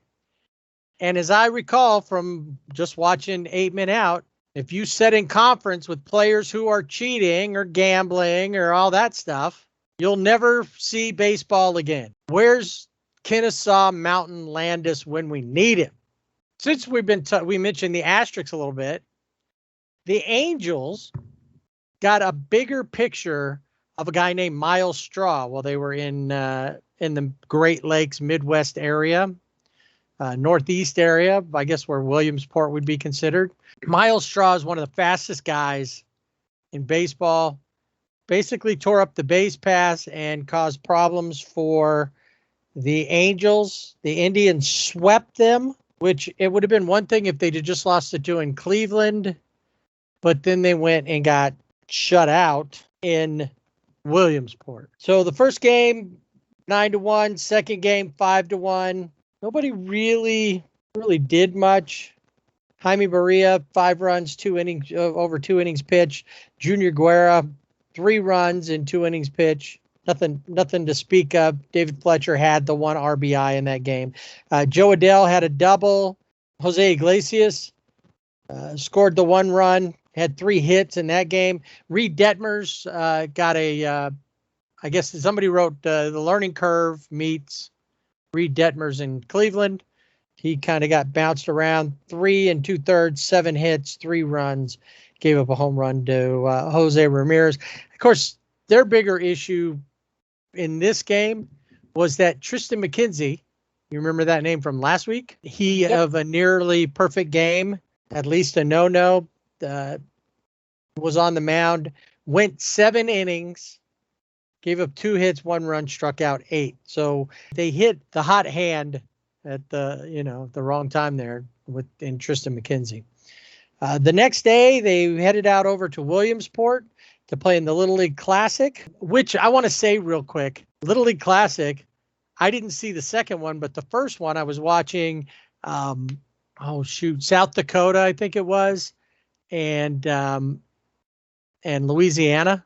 And the South Dakota team threw a combined no-hitter simply because there's a pitch limit for, like, a 12-year-old can only throw 85 pitches. And it goes down from there. The younger you are, the less pitches you can throw. And if he had been able to induce a ground ball and a double play, he would have been able to finish the game. But instead, and have the no-hitter to himself, instead he hit the 85. He actually went a little over 85 because he went over 85 during an at-bat. And that kid, his name's Gavin Weir. Yep. And he is now being called the Little League Shohei Ohtani, because he did that, and then he gets a home run. And I don't know if it was him or if it was another little leaguer that they interviewed that said Shohei Ohtani plays Little League every day in the major leagues because he's pitching, he's hitting, he's doing the things that the little leaguers are doing. What I liked is they were talking about him during the game, and they asked him what he's got to do out there early on. He says, I just got to keep the main thing. And it's like, that's like perfect sense. That's it. So he was good. And then I saw, and I'd have to look it up, but kid was excited because they were talking about him. I think he was from Washington, and he threw a no-hitter. So there's been a couple of no-hitters in the Little League World Series. I think there was rain yesterday because I was looking, it was supposed to be on, and they were showing something else, WNBA stuff. So I knew that there was a reason why there was no games on. But. Yeah, hopefully they'll be able to get games in because there are some more storms that are headed that way. So next week, we should be able to talk about who the champion is. Yeah, if they get everything in. Yeah, we'll be able to talk about those little leaguers that are really impressive. Yeah, for sure. So in the night game, now when they got there, the teams got there, they got to hang out with the players and do the cardboard slide down the hill. And Brandon Marsh was having a good time for that. He actually came off of the cardboard somewhere and rolled the rest of the way down the hill. And everybody wanted to see Shohei, as we talked about. Mike Trout was another popular popular Yeah, one. can you imagine you have two faces like of baseball at the Little League World Series, and Shohei Ohtani mobbed by the kids and adults, and he's standing there signing baseballs, and there's adults trying to hand him baseballs, and he says, "Hold on, let me get the kids first." You can hear him say that. And I thought that's cool. He's not just signing to sign. He's knows what he's there for. He's just really classy. I like Shohei. And then Mike Trout they're both great ambassadors. So having the Angels there, and it was funny because when Shohei was up to bat, I think it was like the first inning or when he was up to bat, it was almost like a golf atmosphere. Like everybody was in the gallery and there was a hush over, what's going to happen. And then he gets on base, he gets a hit, he gets on base, and then he steals a base. So, Yeah, unfortunately, they couldn't put any runs on the board. Yeah. Ahmed Rosario from the Indians hit a home run, was 3 for 4 with 2 RBIs. Really, the stolen base by Shohei was the highlight for the Halos. Jose Suarez gave up 6 hits, 3 runs over 4 innings. It was all about Cal Quantrill, who once again, they hit a pitcher who's been on a hot streak. 7 innings, 2 hits, no runs, 9 strikeouts. And his previous outing, he was on top of it as well. So the Angels do like they almost always do, with the exception of the makeup game. They split the week. When you throw the makeup game in there, they were 3 and 4 on the week. So they look good in Detroit. They looked normal in Cleveland, unfortunately. The Angels do have a couple of ILs. They have Patrick Sandoval has a lumbar spine stress reaction. So that was lumbar spine stress reaction. So he's on the IL. Now he's only on the 10-day right now, I saw. But when it first came out, there was talk that he very well could be done for the season. Yes, we'll keep an eye on that. And then Alex Cobb, he has been on the IL, and they've been expecting him back. It's something to do with his wrist. He's taken a step back in his progress, so he's still on the IL. Jose Marte, they selected his contract from the Salt Lake Bees on the 20th of August, and on the 22nd, he was placed on the 10-day IL. So that's really big, and maybe that's something that kind of, I guess, sums up the Angel season. Just about you everybody. Get called up Dodgers and too. but you get called up, and so you're in Detroit, and that's your call up, right? And you win, and then you go to Cleveland, and you're on the IL. So yeah. Well, I mean, if you're going to go on the IL, Cleveland's the place to do it, I guess.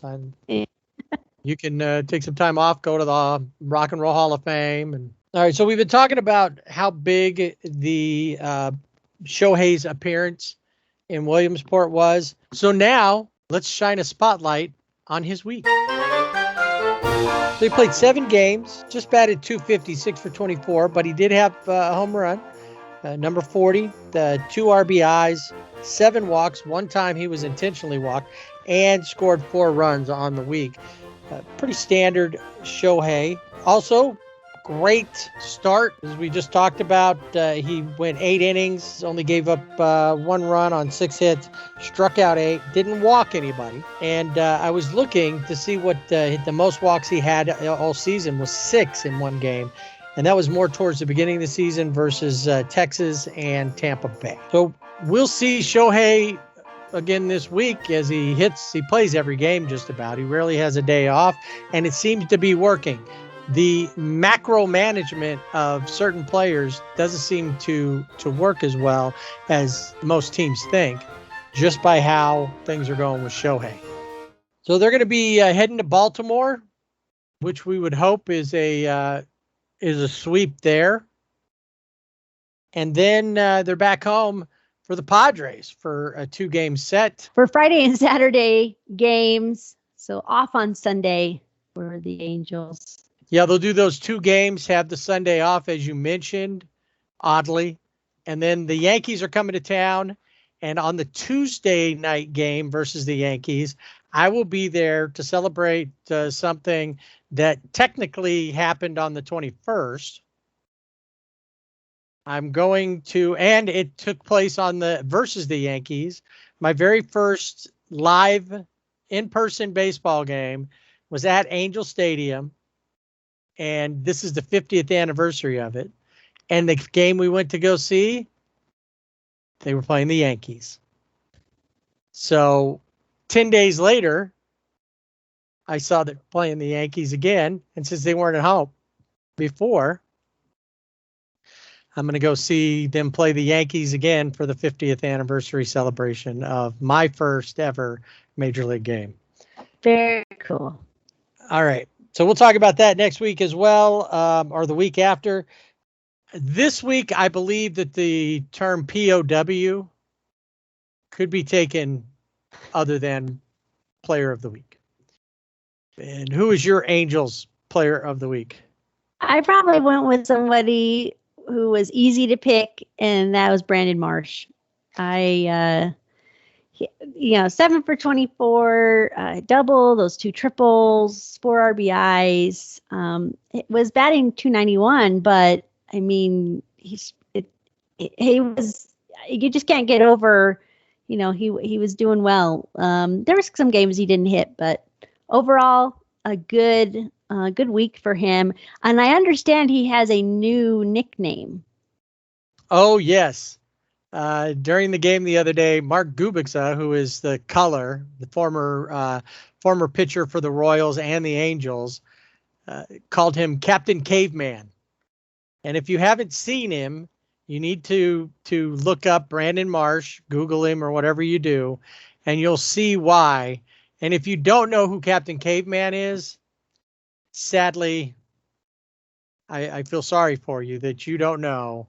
Saturday morning cartoons with Captain Caveman. Captain Caveman! All right, we can leave it right there because honestly, as I went through and I looked at everybody, I considered Brandon Marsh. I even looked at Joe Adell because, hey, he hit that grand slam and he had a couple other days, but Joe Adell hit 111 on the week. Brandon Marsh had his moments, did some good things, and I thought about that. But after they had such a great series in Detroit, I looked at the whole week and I threw my hands up in the air disgustedly. I didn't party like I just don't care. I was just disgusted. And I picked no one. No. You know what? Otherwise, I pick as my prisoner of baseball wars, prisoner of war, the whole team. Because there's just too many times that something good could have happened and it didn't. You could have picked the first pitch at the Little League World Series Classic is really cool. It's a line of little leaguers, and one starts and throws the ball down the line until they get to the mound, or and then they throw. You could have picked them. Well, they can be it then. They are my play. All the little leaguers are my Angels players of the week because none of the Angels really wanted it. Brandon Marsh probably came the close though. Good pick there.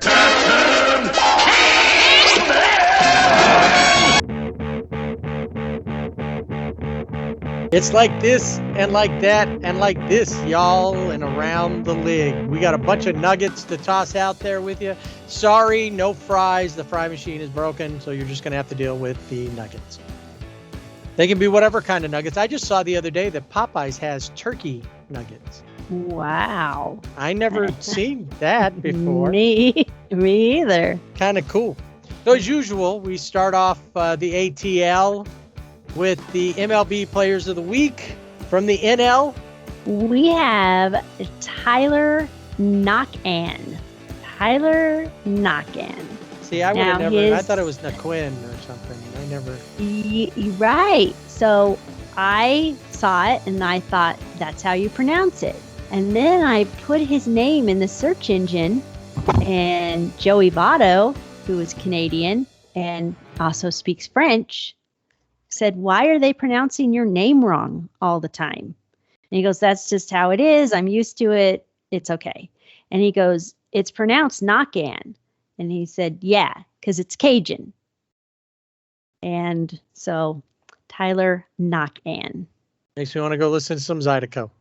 But he is the NL Player of the Week. It's his first time in his career. This is a guy who was released from the Cleveland.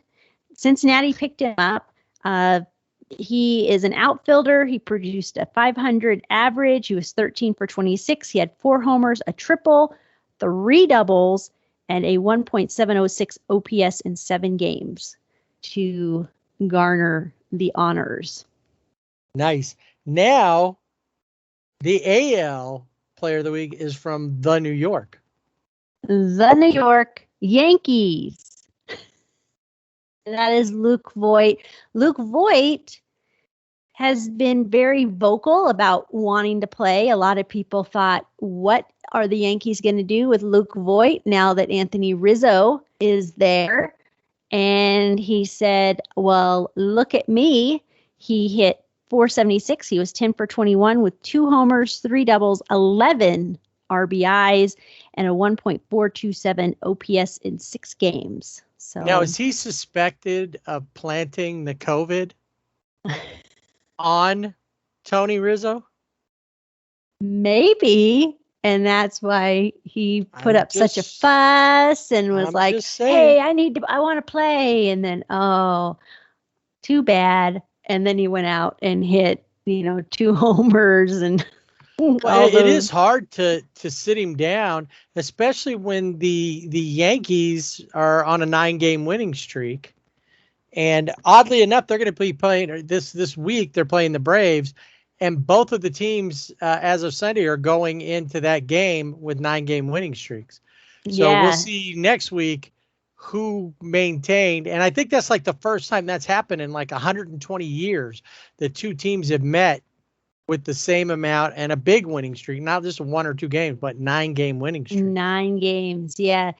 One of the biggest things I think that happened around the league, we talked about this last week. We talked about poor Miggy and being at home and the pressure of, today's the day. It's going to be 500 and shouting his name. He had to go to Canada. Well, that's where you always have to go. Well, like in that game where the Angels came back, Miggy was 2 for 5 with 4 RBIs, but no home runs. No home run. It just was not meant to be him to hit that in Detroit, which would have been really cool in front of the hometown fans. But he hit his 500th home run. He is the 28th member of the 500 home run club. The 14,685 fans at Rogers Center gave him a standing ovation as he rounded the bases. And after celebrating with his teammates, he came out of the dugout for a curtain call in Toronto, taking off his helmet and bowing to the crowd, which they loved. So, because Miguel Cabrera is one of those ball players everybody just likes. He's fun, and you just never know what he's going to do. So, congratulations to Miguel Cabrera. So, to go back to the Yankees real quick, the Yankees and the Red Sox had a series. They've been fighting back and forth. The Yankees have now moved into second place in the AL East because they swept the Red Sox. And the Yankees are on a roll right now. Like we said, 9-game winning streaks going up against the Braves. So they have that. Now, one thing that came out of one of the games last week, Rougned Odor, former Texas Ranger, now a beardless Yankee, he asked for timeout, and then the pitcher threw anyway. And so he stayed in the box and hit a home run, which unfortunately didn't count. Yeah, I'm trying to figure out, did he forget that he had called time? The pitcher, I think when the time was called, was all, he's going to throw, so it wasn't a big deal. We see that happen all the time. But for someone to call time and still be in the box and then hit a home run and then not have it count, and then he struck out. So yeah. Then Lance Lynn, who's, I think, a Cy Young candidate this season, has quietly pitched very well for the White Sox. Thrown out of a ball game for throwing equipment, apparently. Yeah, the umpire. He was coming off the mound, and they will do a sticky substance check on the pitchers. I said he needed to go to the bathroom, and that's why he was running into the clubhouse. I think you have some more information, but he had put his hat and his glove on the edge of the dugout so the umpire could come and look at him, but he had forgotten his belt. So he's going into the clubhouse down the tunnel, and all you see is a belt fly out because it's like, oh, I got to give you the belt. And he promptly gets thrown out of the game. It wasn't like, he wasn't being contentious. He didn't throw it at him because he was mad. So the story is, I heard Lance Lynn on the radio the other day, I think on Power Alley on Sirius XM MLB channel. And he was telling them he felt something and he wanted to go get a treatment for it because he wanted to keep pitching. He said, I was a little uncomfortable because I only have a half an inning, and I was worried that the treatment would take a little bit longer than that. So I'm rushing. He said the umpire was really slow coming to him. So I left my hat and my glove, like you said. And he said, and I was going down, somebody yelled, he needs your belt. So he took the belt off, threw it back up, and it kind of wrapped around the railing. And I don't know if it flipped off at the umpire or whatever, but the umpire took exception to it and tossed him out of the game. So instead of going back to get his treatment, he come back to argue it. He's like, well, it doesn't matter now. I've been thrown out. I don't have any time. But it was just because he wanted to get the little bit of treatment to help prevent whatever was starting to develop or whatever was going on, instead of coming out of the game then completely. So he didn't mean any ill will or any ill intention, but it cost him. Sometimes it's interesting when a player who's had a long history with one team changes teams and ends up playing that team again. That would be the case for Kolten Wong, who had a couple of interesting moments this week. He's now a Brewer, but a longtime second baseman for the Cardinals. Had an interesting gift from a former teammate after he stole a base. Yeah, he stole a base off of Yadier Molina, and he is super excited about it. And Yadi was like, all right, you got me. But then Kolten Wong literally stole the base and took the second base with him, which then Yadier Molina signed for him. So he's got that base. But yeah, he stole a base and literally took the base. Speaking of more theft and Kolten Wong, during a game with the Nationals, there's a pop-up into foul territory. Kolten's on third base. He's watching them. And as he realized he could be catched, he goes back to the bag, because you always do that. You tag up anytime. But generally, when it's in the infield or real close, you don't go anywhere. Well, Kolten, smart base runner that he at least was at that moment, realized nobody's at home plate. The catcher's over, the pitcher, the first baseman, they're all together close to the first base dugout. And he takes off for home and scores on a foul pop-up. So that was pretty incredible. I don't recall ever seeing anybody score on a foul pop-up. even Yeah, if me it's either. way out into the deep outfield.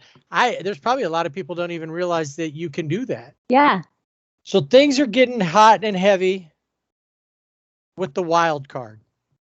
We talked about that the Yankees have taken over as the top wild card team. At first, Oakland was number 2, but Oakland has lost a few, so Boston is the number 2 wild card team right now. I'm not sure from what I keep seeing and hearing with Oakland that they're going to be able to hold on to the spot. They just can't seem to, they play well, but they just can't get over the top. They can't ever, they're the little train that almost could. Yeah. You get right up towards the top of the hill, and they're like, I think I can. I think what's happening here? We're falling back again, So I don't know how they're going to do, but they are still fighting. They still have a place to go as far as the wild card. They're not that far out of it, but at this time of year, there's a lot of things you have to do. You've got to win all of your games, but you got to hope. Somebody kind of like the Dodgers and the Giants. The Dodgers have to win, but they got to hope the Giants start losing, and they just haven't been doing that. So Oakland's just a game back. Seattle's 3 games back. Seattle's playing Oakland this week, so we'll see how that comes out. Yeah, it's crazy. Toronto 4.5 games back, but they're 3-7 in their last 10, just like the Oakland is. 3-7, so they gotta pick it up if they're gonna make it. One great thing happened in the wild card race in the NL. The Dodgers are like 9.5 games up, and they're only a couple of games back in the West, so they're still fighting to win the West. But they've definitely got the wild card locked up right now. They would not be playing the Padres. The Padres are 1 game back of the wild card. Cincinnati, home of Joey Votto and Tyler Knockin. Anyway, Tyler Knockin and, Jesse Winker and Nick Castellanos. Spaghetti with chili on it. They got spaghetti and chili on it, which is fueling them. And they are now 1 game up there in the wild card standing. So right now it'd be Dodgers and Reds to get into to the main playoffs. Speaking of the Reds, Joey Votto, who has been on fire, and we talked a little bit about him last week. Somebody came up with the reason. And sometimes how there's like teams not playing well or a player's not doing well, and then there's something happens and it's a turning point. And to come around, well, it seems that Joey had that. And remember a few weeks ago, we talked about a little girl named Abigail who came to her first baseball game, huge Joey Votto fan. And Joey got thrown out after his first at bat in the first inning in San Diego. Well, since then, things have changed.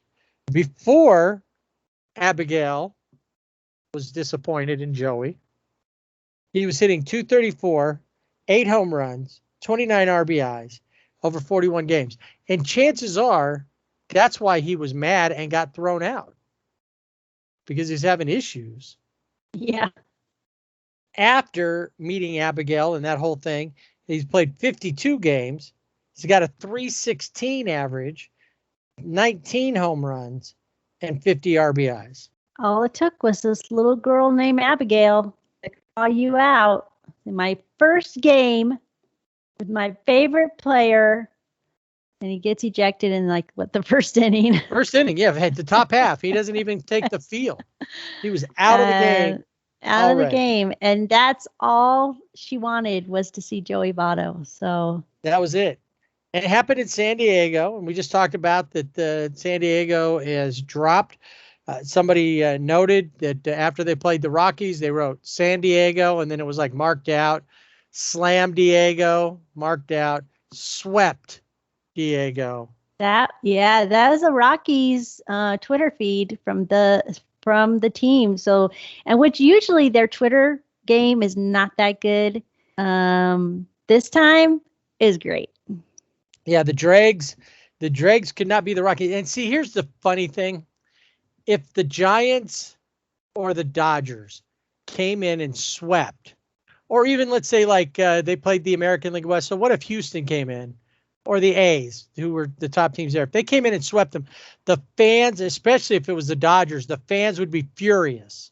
Why? A team that's got a better record and is a team that you take pleasure in beating because you know that they're that good. You just got swept by not the worst team in the West, but next to last. Yep. And you're not more mad about that? Yeah, they seem like it was just this off days. Whatever. Things happen. See, those are things that shouldn't happen. Everybody's talking about Fernando Tatis Jr. being the the NL MVP top candidate. But to me, the top candidate would have done what he could to make sure you don't lose to a team that you should beat. Right. Yeah. I don't see him as a top candidate. There are way better candidates out there. Right now, Joey Votto is a much better candidate. I was just going to say Joey Votto is at the top of my list there. So what do you do when you get swept by the Rockies? You fire your pitching coach. Oh. So now they shouldn't lose the rest of the season, right? Yeah, no, their pitching should be on point. All of the ERA should now that go Larry's down. Gone. Larry Rothschild. He was in his second year with the Padres. He had spent the previous 18 years as a pitching coach for such teams as the Yankees and the Cubs. But Jace Tingler, the Padres manager, the leader, said firing Rothschild was 100% his decision, citing a desire to change the voice down the stretch. Okay, so now the bullpen coach will become the interim pitching coach. So I'm wondering, how does that make it better? Because he's been in the bullpen with these guys. What's their relief staff doing? Right. You can't help injuries. He's not going to prevent any injuries. He's not going to help Yu Darvish get his ERA down from 7. Yeah, the thing that gets me with Jace Tingler is he says Larry is not a scapegoat, and I say Larry is the scapegoat. Clearly. And I think it's good for him because now he doesn't have to wear the ugly brown and gold uniforms. Right. He can wear what he wants. Yeah. And Jace Tingler can say all he wants about, but if I were coaching with Jace Tingler and the pitching coach gets fired, and if I was, a coach, bench coach, whatever, I'd be watching my back.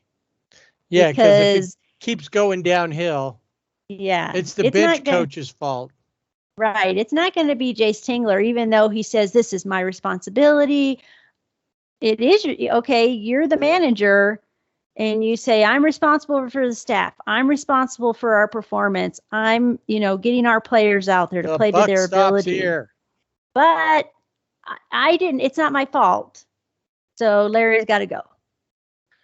Larry's got to go. Larry's got to go.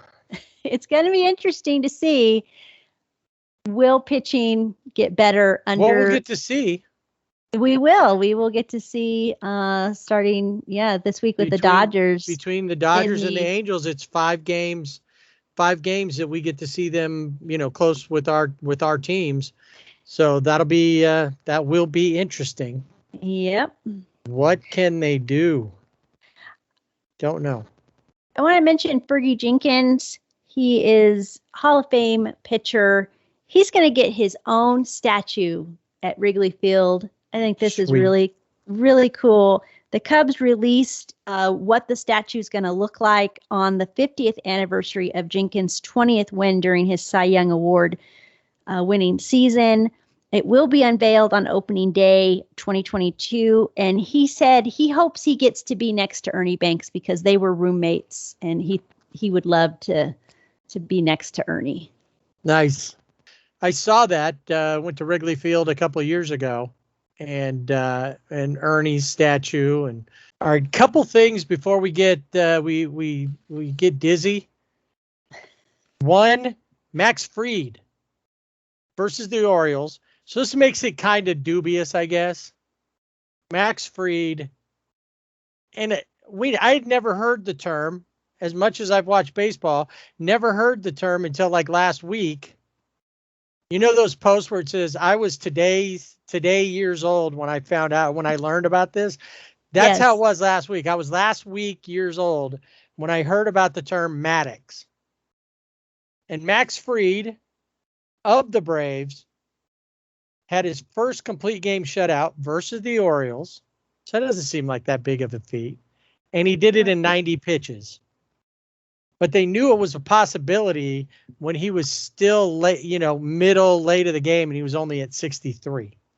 So for the team that Maddox is most known for pitching with, the Braves, even though he was also a Cub and a Dodger, Max Fried with the Maddox.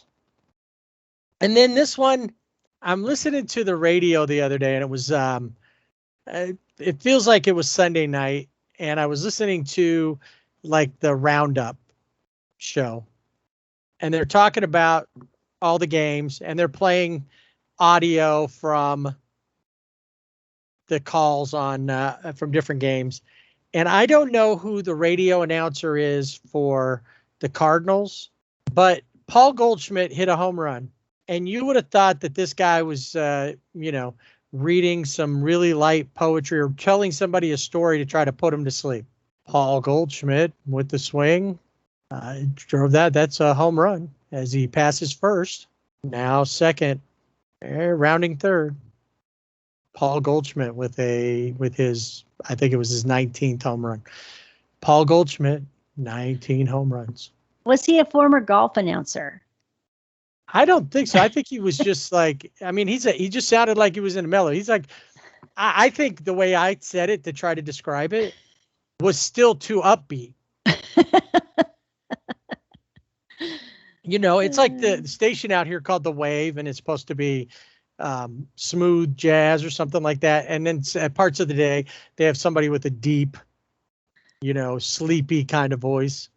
Yeah. On The Wave. And even that's too upbeat for The Wave. This guy was just like, second base. Paul Goldschmidt hit a home run. There, that was better. Home run for Paul Goldschmidt. I don't know what it was. It was just I went to look to see if I could find out who it was, and I looked and I saw the video version, and that guy's losing his mind on there. Oh my God, that one's out of here. Paul Goldschmidt with his 19th home run.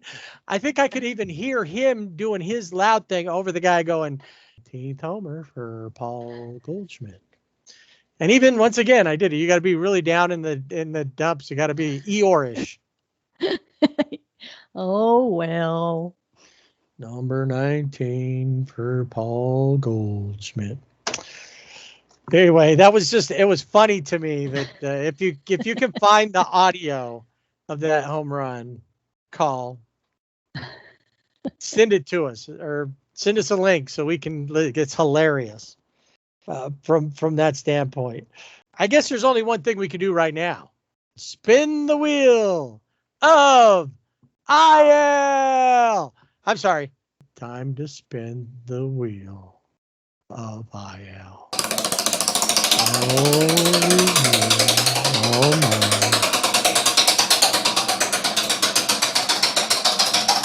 Wilson Contreras is on the 10-day IL with a knee issue. So another Cub that you probably know their name, Tim Anderson of the White Sox. He is listed day to day, but he's having some issues with his leg. So watch that one, see if he does go on to the IL. What is that? Does he have like that irritable leg syndrome? What do they call it? I always saw commercials for it. He's got the restless leg syndrome where for whatever reason you just can't get your legs are.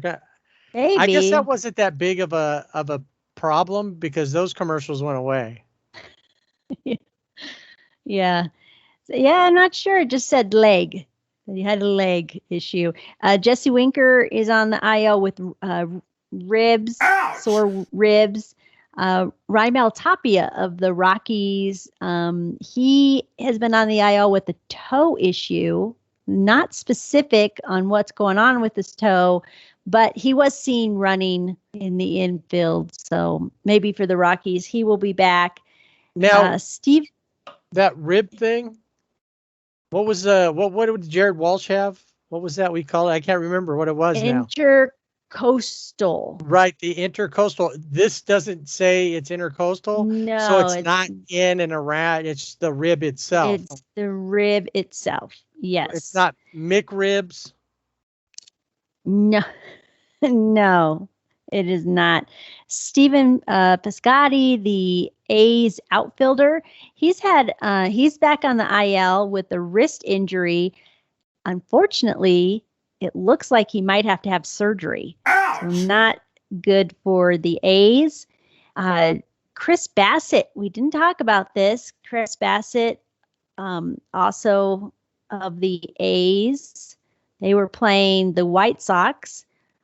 Brian Goodwin, one of our favorites on SRBB, hit a ball, and unfortunately it hit Bassett in the face, and he has facial fractures and required surgery, but he is doing better.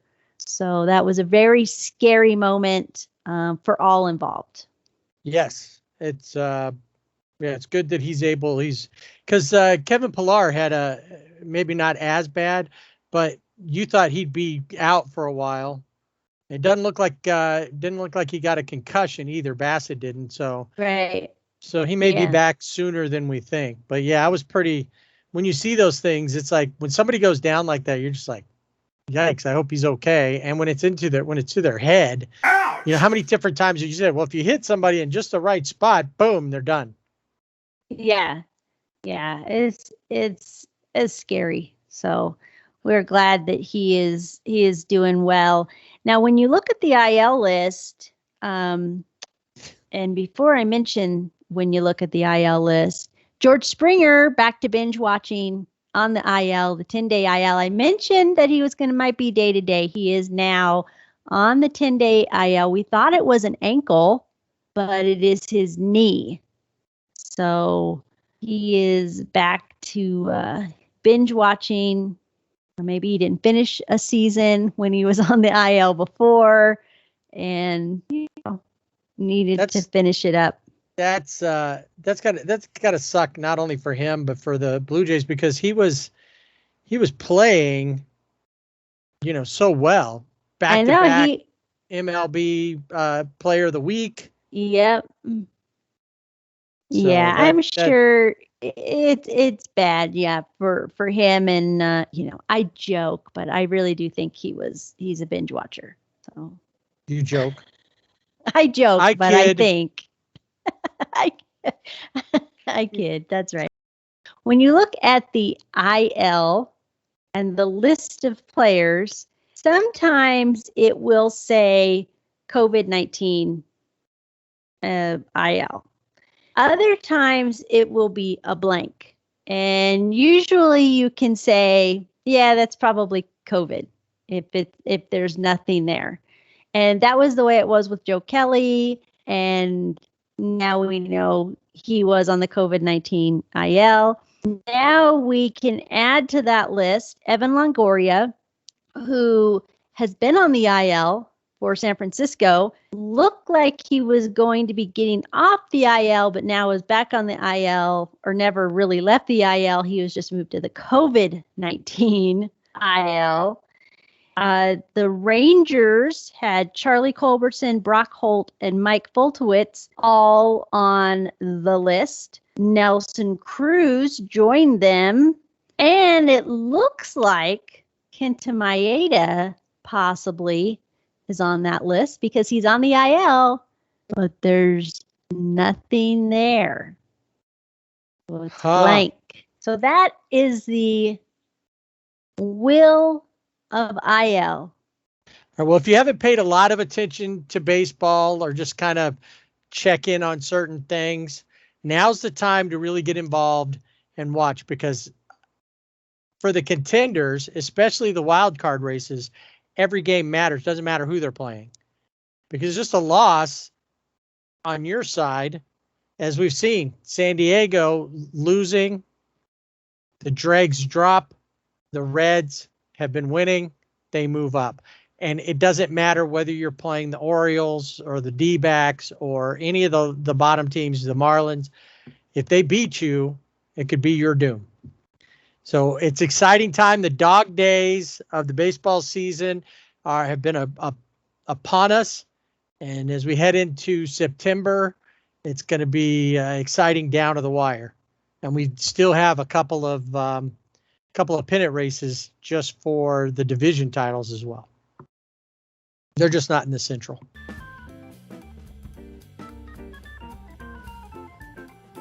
And that'll do it for this week's Sibling Rivalry Baseball podcast. Remember, you can find us on our website, siblingrivalrybb.com, and on Facebook and Instagram at Sibling Rivalry BB. We're also on Twitter at Sibling Rivalry BB without the A. Email us, show@siblingrivalrybb.com. We'd love to hear what you think, so subscribe and rate us wherever you listen to our podcast. Next week on SRBB, we pack our bags and head to Central PA for some Scrapple and Little League Baseball. And we top it all off with some shoe fly pie.